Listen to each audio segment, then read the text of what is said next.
been building golf clubs for 40 years. You'll get stories about working with Stan Thompson. You'll get stories, you know, you name it.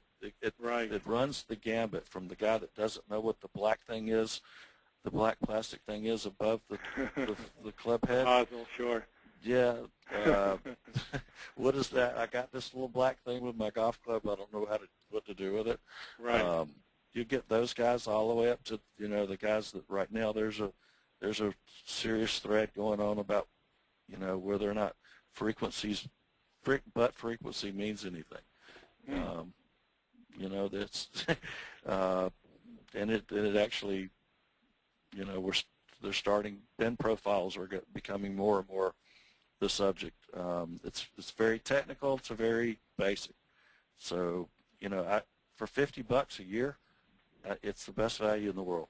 Yeah, it's a good deal, and plus it's all hardcore club makers, and it's very much marketed towards club makers. Hey, Rick, thanks so much. Anything else? Any last words? Any questions for Rick there, Jeff? Nope, that takes care of it. Great. Hey, Rick, thanks so much again, and I'm going to move on to Gary. Okay, we appreciate you guys. Thank you.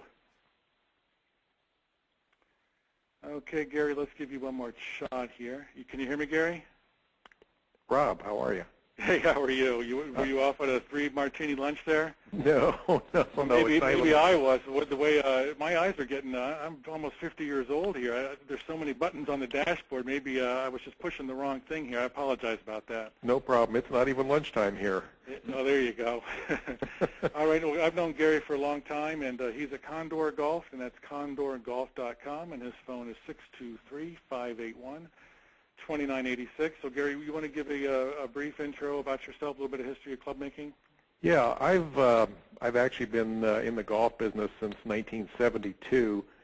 Back in '72, up until 1975, all I did was teach golf, and that was primarily everything that I did at that point. And in '75, I started building custom clubs. Back then, it was all persimmon woods and blade irons and just a few cavity back irons, and then gradually it's worked up into what we've got today. And I was in near Cleveland, Ohio at that point, and then in 1984 I moved out here to Phoenix, Arizona, and started up a club business here.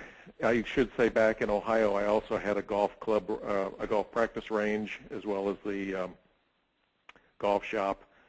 And so it was a total package there with the practice facility and the shop, and also the custom club making as well. Here I don't have the golf range. I just am building clubs, and we do custom fittings and so forth. Now, how about on your merchandising? You're strictly components too, correct? No OEMs? Up until this year, I did have one OEM, and I've not used that one this year.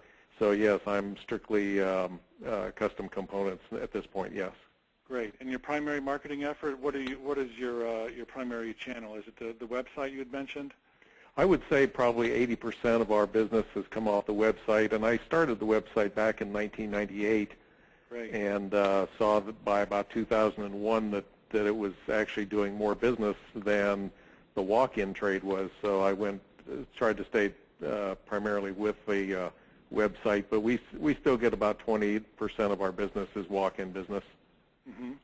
Now, are you on in a mini strip mall, or what kind of a location are you? No, actually, I've got a separate building that's on my property that I built in 2001, and work out of that location right now. Oh. When I do have fittings to do, we have an indoor driving area here, which is nice here in Phoenix in the summertime when it's 110 degrees, because people aren't real conducive to going outside in 110 to get fitted for golf clubs, so they can come in air conditioning and get fit inside. But the rest of the year, I will go to local golf courses and use their driving ranges to do the fittings. That way it allows both of us, the customer and myself, to actually experience what different clubs will do on the range. Right. Did you tell me that you did do some successful event marketing with was it Chamber of Commerce, or what was it, some of the event marketing that you've done? What we've done on that is with the local Kiwanis. There's quite a number of Kiwanis organizations here in Phoenix, and I've worked primarily with the Sun City Kiwanis, which is obviously Sun City is retirement age, and so we've been successful with that, and we're planning on another one this year later in the fall here with a long drive contest and a closest to the flag contest, and going to have my demo clubs there, and also giving prizes away for my shop, and gift certificates and so forth, and already made up clubs too if customers want that, or if they simply want a gift certificate that they can use for a custom club. Great. And briefly talk about, you've done Google AdWords and some of your newspapers and blogging and so forth. Some of those just didn't pan out, correct? Well, the problem with the newspapers here in Phoenix is that the newspaper, well, it's obviously a large area. It's a large metropolitan area. And when I've tried to contact, and I did that earlier this year with your Profit ICT driver because I was impressed with the capabilities of it, and I called and I emailed both the golf writer for the local paper, and he flat out ignored me. So I'm not sure exactly. I offered to make him one for free, but I never got taken up on that offer. So he either doesn't like me or he just wanted to ignore me. So that didn't pan out as well as I would hope it would have. Mm-hmm.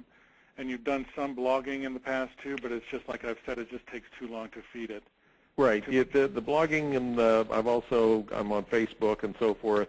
Right. And you do have to keep up with that. I try to keep up with that at least once a week. Blogging I need to do quite a bit more of. I always admire Jeff's blogging because, quite frankly, I don't know where he gets the time to do all this stuff, both in his technical work and answering people's questions, and then turn around and blogging too. So he's a morning guy. I'll come in some days, and he'll say he had an idea and he was up at 4 in the morning. Well, yeah, 5 in the morning. I mean, he's got that kind of passion. I figured he must be up all night long doing it. So he's not like us old timers. We need our 8 hours. That's right. Hey Gary, tell me about what's your feelings about launch monitors, because it's always, club makers are always asking about it. We had 2 questions today about it, and some of your history with it, and what do you feel about them? Well, I tried the Golf Achiever a few years ago, and for me, using it inside, it really wasn't telling me any more than I could already see what the player was doing at that point. And Mm-hmm. part of that comes from starting in this business as strictly a teacher and being able to see exactly how a person was swinging and knowing the result of the shot based on their swing.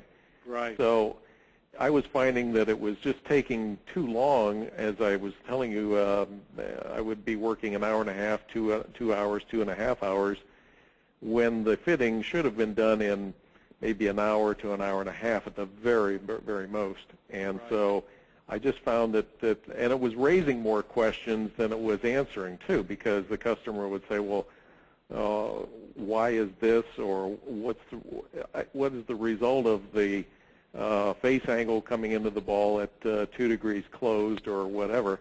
Well, we could do a better job by just giving them a club whereby the club wasn't coming in at that particular angle. Mm. So I got rid of the Golf Achiever,